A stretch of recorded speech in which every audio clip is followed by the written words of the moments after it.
At 28 years old, James made a decision that could destroy his life. He quit his stable job with only $200 in savings. 3 months later, sales collapsed.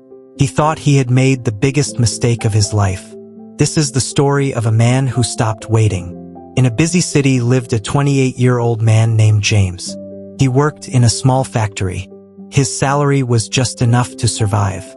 Every month, after rent and food, almost nothing was left. His friends sometimes asked, "James, you work so hard. When will your life change?"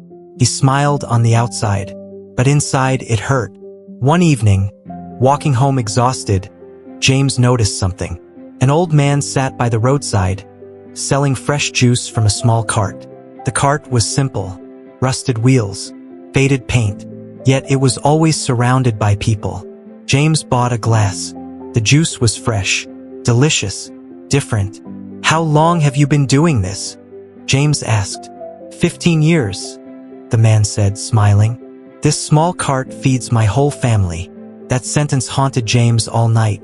If a small cart could feed a family, why was he afraid to try something small? But fear hit hard. "I don't have money. I don't know business. What if I fail?" His heart pounded. His mind spun. Then a quiet voice whispered, "At least try." The next morning, James made a decision. He would start something. Not big, just something. He had $200 saved. That was it. Instead of thinking about what he lacked, he looked at what people needed. Every morning, people rushed to work without proper breakfast. Cheap food was unhealthy. Healthy food was expensive. There was a gap. Then he remembered his mother's recipe for energy bars: oats, honey, nuts, dried fruits. Healthy, affordable, portable. That was it. He spent nearly all his savings on ingredients and simple packaging. Every night after work, he made bars in his tiny kitchen.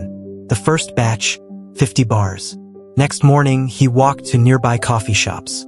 "Would you like to try a healthy energy bar?" he asked. Some didn't even look at him.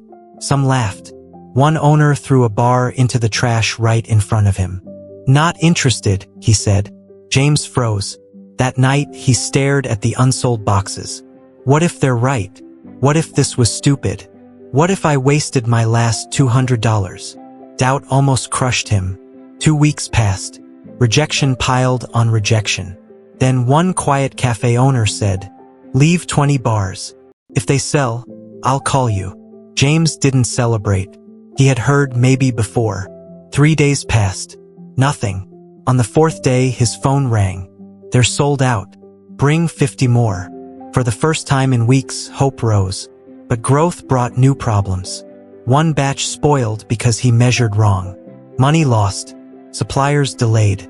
Cash ran low again.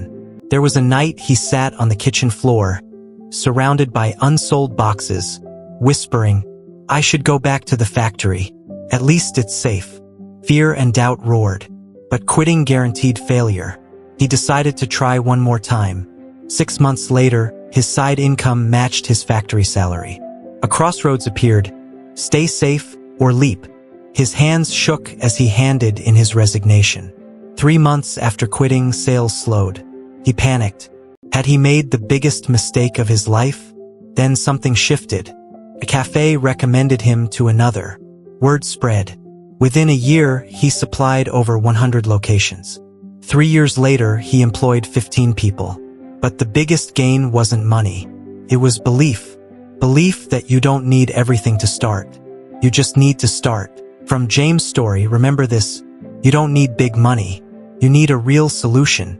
Rejection is not the end. It is training. Success is not overnight. It is daily effort. And the biggest risk in life is doing nothing.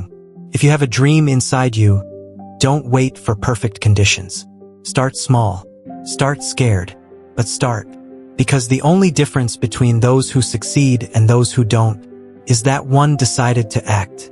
If you believe this story carries a message worth sharing, please like this video, share it with others, and subscribe to our channel for more inspiring stories. I'll be back soon with another powerful life lesson.